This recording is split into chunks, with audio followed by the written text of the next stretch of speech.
Hello my friends, let's go straight away to Groznyi, Chechnya. This is the office building, a beautiful one in Groznyi city that was built after the Second Chechen War is over and Chechnya lost it to Russia. Actually, the real name of Chechnya is Ichkeria. But now, unfortunately, with Kadyrov in power, Chechnya is the part of Russia and Kadyrov Akhmat battalion is fighting for Russians too. So the infrastructure in Chechnya is the legitimate target of Ukrainian armed forces. Before, there were a couple of the strikes in multiple of the cities of Chechnya. Mostly the army barracks of the Akhmat soldiers were hit. And this is not a residential building, guys, just for you to understand. But this building also belongs to the very influential figures in Russia, also in Chechen Republic, to Kadyrov himself. So someone's business just was fired up this morning. Yeah, something was smoking out there. It's also important as the sign to show that Ukraine is capable for the long-range strikes to hit even Groznyi city, and Russia is not capable to defend the structure. Groznyi city is like this postcard of Putin and Kadyrov. You see, we built the Groznyi city, but they do not mention that before they destroyed, like Russian army, they destroyed this city, completely flatlining it to the ground, and oh, now you have this Groznyi city new building, hooray! But they cannot return all of those locals who were perished under the Russian airstrikes and artillery fire. And Putin is looking for the same scenario for Ukraine, to put some sort of the Ukrainian Kadyrov in power and later on force Ukraine to fight for Russia, as he forced Chechens to fight for himself. And Kadyrov himself already promised some sort of the gift in return for Ukraine. Will he say the same stuff before then Ukraine hit some of the soldiers' barracks of Akhmat battalion? No promise was delivered, and actually he's in lack of the capabilities. He doesn't have those regular armed forces as Russian army. Akhmat army is still in lack of aviation and long-range tools, and then they were giving with air defense systems. They shut down Azerbaijani airplane over Groznyi. Yeah, you might remember that case with Embraer that lost all of the hydraulic system, flight controls. It's crazy. That's how incompetent they really are. They're best in filming TikToks and stuck in the traffic jams in attempt to go to Rostov to deal with the Wagner army. Nevertheless, for the last 24 hours, there were multiple of the strikes on Russian facilities. Again, we have the video from Ukrainian very capable primary drone unit. And they post some of the videos from Crimea. This is the radar dome, some sort of the big facility. Antenna radio couple, so Russia has many of those in Crimea. Crimea is like this big, unsinkable air carrier with many of the Russian bases. And Russia still has options to send more and more equipment to Crimea, so this story may continue for a quite extensive period of time. But almost every day Russia loses equipment, so one more radar was hit. This is antenna they called. And one more, some of the surveillance system, maybe communication system. And what is this? This is some sort of the airplane? Oh, this is Orion, the Russian drone, which is the analog of the Bayraktar TB2. Yeah, definitely it is Orion that was hit. A radio system Podlot also was hit. Russians tried to hide it away from the main base, but it was found after all. Some of the supply vehicles as well. Looks like a video game, but those are the real images. And this is a fat target, a Russian Sukhoi 24 aircraft. This is the tactical bomber. By the way, Ukraine also has Sukhoi 24 aircraft in its army, and they're used as the launching platforms for Scalp and Storm Shadow cruise missiles. Very capable. And here you might see a ladder to the cockpit. The airplane was airworthy. It was flying for some sort of the operations. Well, not any longer. But the Kabooms were not over with that. For example, in Krasnodarsky Krai, Ukraine hit LNG terminal, gas terminal of Russia. Here we have the satellite confirmation from firms, fire detection, NASA satellites. And here is the Russian gas. How it's been used? Well, basically to warm up atmosphere. Russians, if you are cold, call Ukraine. Ukraine might help. It was really huge. Russia stopped the operation of this LNG terminal. It cannot export its liquid gas any longer via the Black Sea. It was the biggest terminal.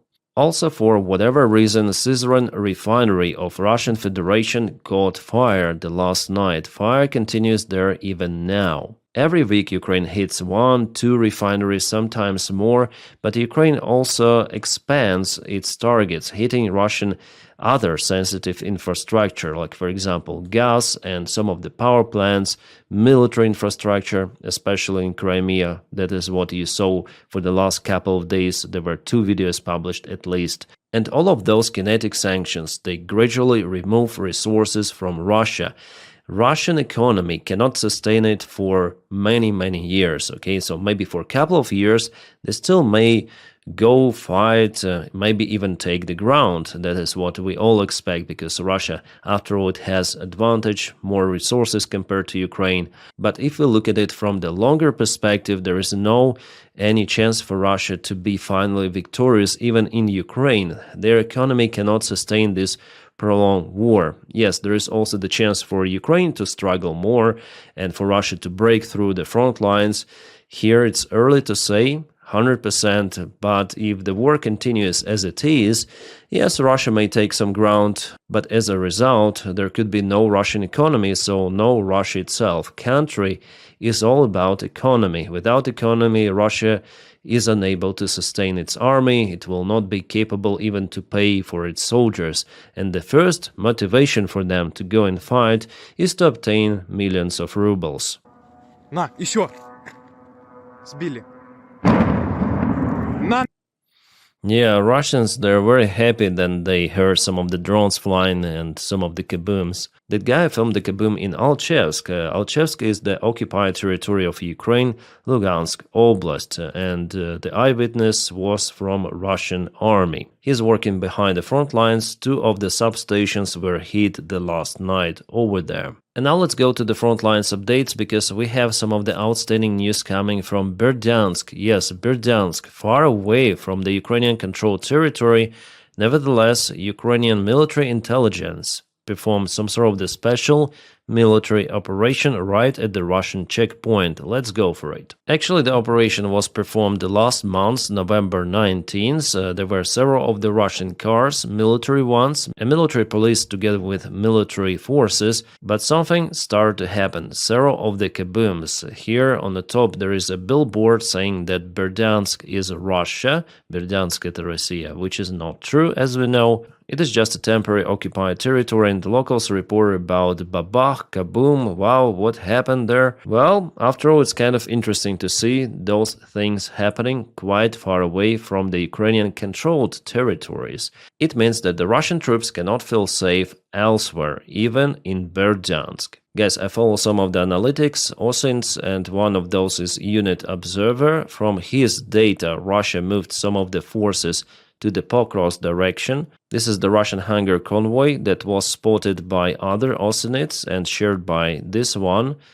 So several of the vehicles, Russian tanks, they were used for attack attempt in Pokrovsk. And probably you want to know what happened to those. Well, I can show you.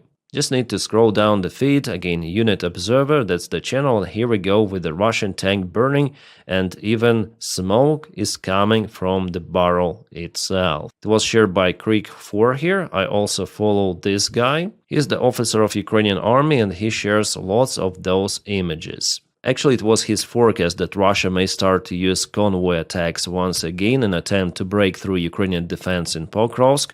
And indeed, they wasted lots of the vehicles for those attempts. So as for the analytic and soldier, I guess Chris 4 here knows a lot. So Russia lost that convoy somewhere on the way to Mirnograd, near Rozyne, I think. Well, at least on Mykovsk map, here we have some of the Russian vehicle losses. And yeah, that's the new one. Yeah, 100% that's the same convoy was already published. I mean, the full video. Not the only vehicle, there were several of those, including that tank. And one more video from Ukrainian drone volunteer Sternenko. You may see some of the Russian vehicles from the previous attacks, which failed miserably in the same place.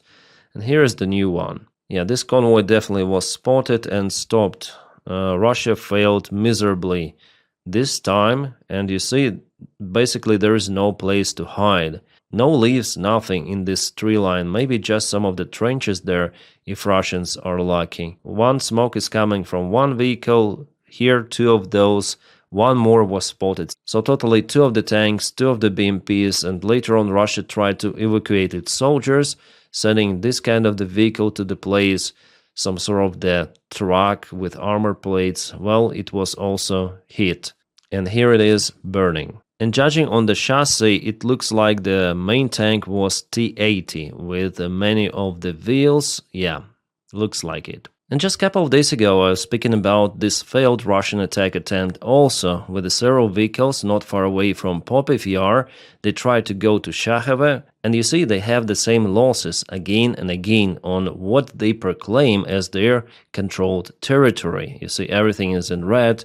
For Russian maps, it's also in red. Nevertheless, behind the front lines, Russians cannot secure their vehicles, cannot secure their supplies, and even moving of the infantry forces. They are spotted by Ukrainian drones, which did some of the strikes on Russians. Which means, yes, the situation for Ukrainian army in Mirnograd is critical.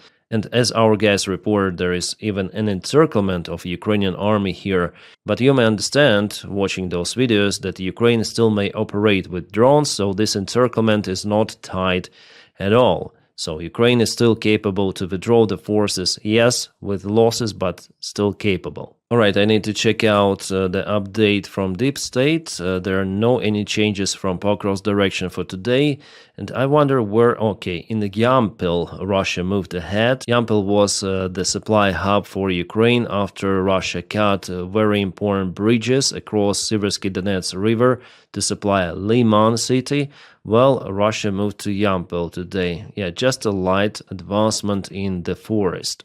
And if we go from Yampil to Siversk, Russia moved there too. So yesterday, today, Vector goes directly to the city from the eastern flank. And also not far away from Siversk, in Vimivka, Russia moves too. I would say this update happened for the last couple of days. Also, there is the movement over here, just a little, yeah.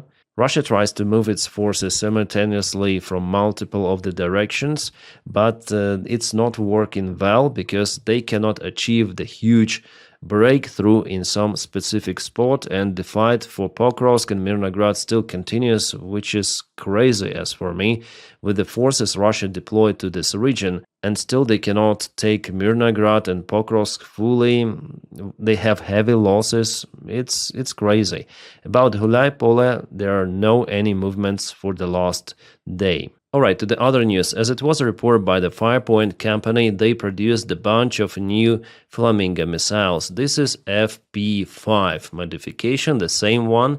The images are being presented by Associated Press, and just look at the size of this cruise missile. It is damn huge. It has its own positive and negative sides, but the best thing about this missile that it's not that expensive compared to any other type of the cruise missile. Yes, it is big, yes, it is visible for Russian radars, but the components of this missile is easy to find, and basically it's the huge aviation bomb equipped with the AI-24, as I remember this engine, which is installed on Yakovlev 40. Ukraine still has a bunch of those, as well as the standard FAB-1000 aviation bombs that's in the warhead of this missile. So potentially Ukraine is capable to produce many of those, and even if there is 20% of effectiveness of Flamingo, it is still worth producing. Because not only this missile is the cheapest one, but it is also the most powerful. And even a single missile strike would be enough to, for example, cancel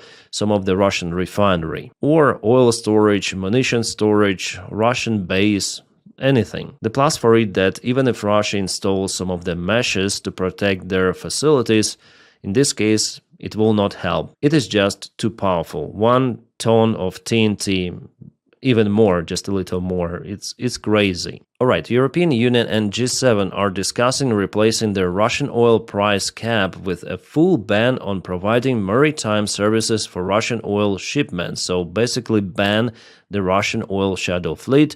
It should have been done long time ago, since 2022, because despite sanctions, over 1/3 of Russia's oil exports still rely on Western tankers and services, mainly from Greece, Cyprus and Malta, transporting crude oil mostly to India and China.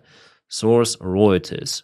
Yeah, guys, I'm telling you that this war is kind of strange. Then our allies, or partners, should we call them, continue to purchase Russian fossil fuels, continue to feed the Russian war machine, continue to provide services for the Russian crude oil deliveries, and continue to supply spare parts even for the Russian military via the third countries.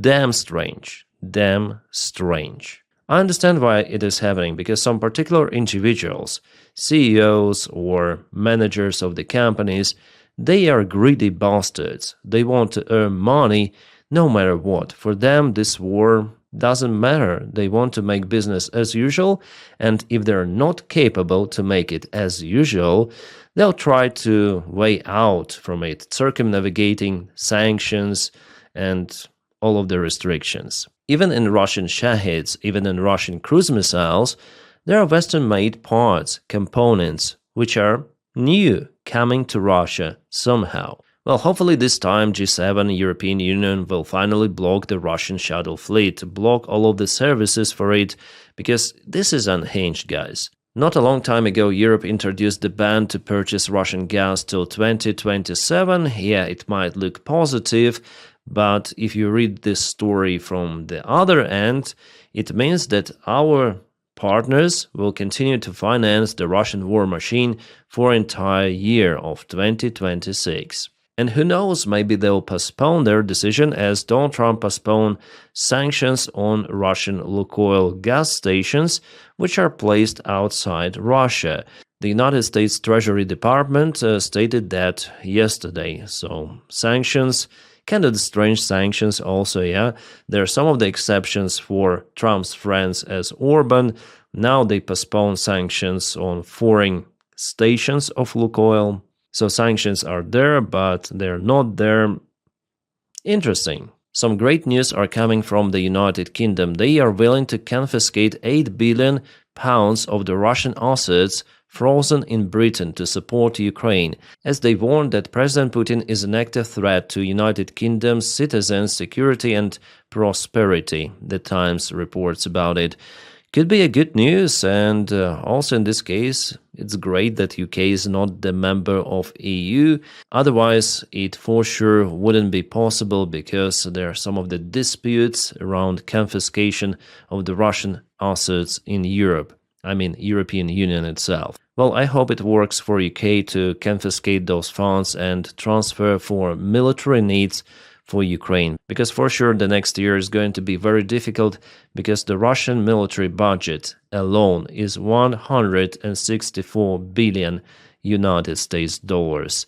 So Ukraine needs something like that, maybe a little less, just for a single year, guys. And Europe itself, it has no choice but to support Ukraine. Guys, without Ukraine, Europe is doomed, and let me tell you why. So in Germany, they are saying about some sort of the soft conscription, but even that is not okay for the German Z generation or for German youth. So in Germany, there will be some of the strikes against the war, and they say, like those protesters, that I would rather be under Putin's rule in Germany than fight in Germany. Next, I also report about it. So since Germany is getting ready for the possible war with Russia, there is some certain law for conscription is adopted. All 18-year-old men will be required to undergo a medical examination, and if there is a shortage in recruits, they will be selected through a lottery. So some of them will get lucky, some of them will not get lucky, depends on what they want, lucky or not lucky.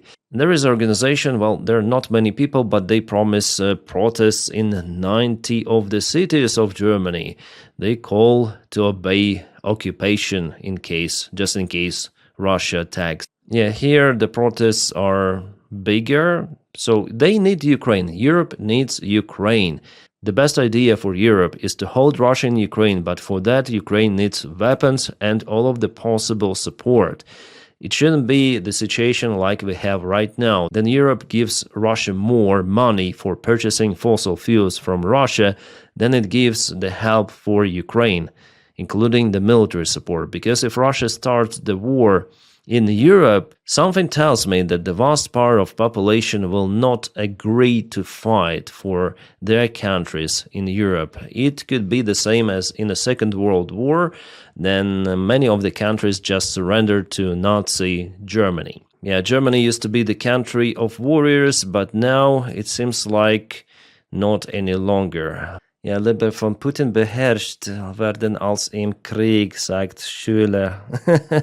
Yeah, of course, they would like to obey Putin. And Putin might use the same man for further wars, like he does with Chechens. The same story is with Mongols centuries ago. They occupied lands, territories, nations, and they forced them to fight for Mongols, so Mongol Empire was not about Mongols themselves. They were actually minority. There were multiple of the people in that empire united under Mongols. And for Ukraine, it's also the same. Like Ukraine has two of the choices: to stop defense and surrender to Russia, or continue defense. That's it. No other choices.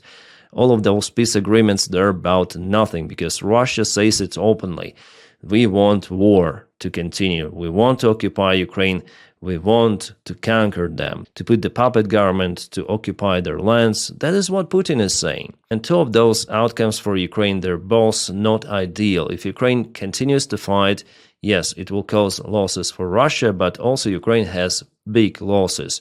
And Ukraine will continue to lose armament, resources, and also our allies. You see, they're kind of tired, especially United States of America. Who would have thought, yeah? And in other case, if Russia just occupies Ukraine, Ukrainians will be used to fight against NATO countries, Baltics, Poland. Yeah, it could be a Chechen scenario. From Berlin to Munich, thousands of Germany's school pupils protested a controversial bill passed by Parliament for a new voluntary military service. It means mandatory medical screening for all 18-year-old men starting January, along with a questionnaire for everyone born from 2008 onward.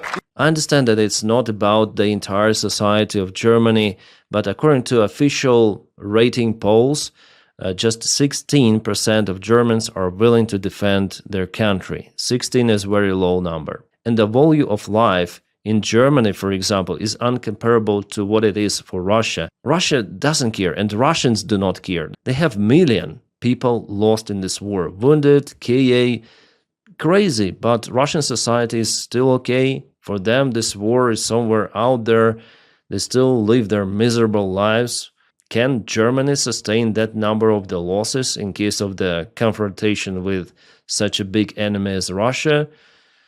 I don't think so. Putin and Margarita Simonyan, who is the main editor of the Russia Today, launched Russia Today India during Putin's visit to that country. So by the time everyone wants to block Russian propaganda, I mean sane countries, they want to block Russian propaganda. Russia just opened its broadcast service to more than a billion population country. India. Yeah, Russia wants its support globally, and India, it seems like, don't mind for Putin to launch that brainwash thing. And now my special thanks for Patreon supporters and also members of the channel. Guys, thank you so much for making my job possible. Every day I am filming videos for everyone because of you. So guys, please support me if you can, of course, on Patreon. The link for it is in the video description just below.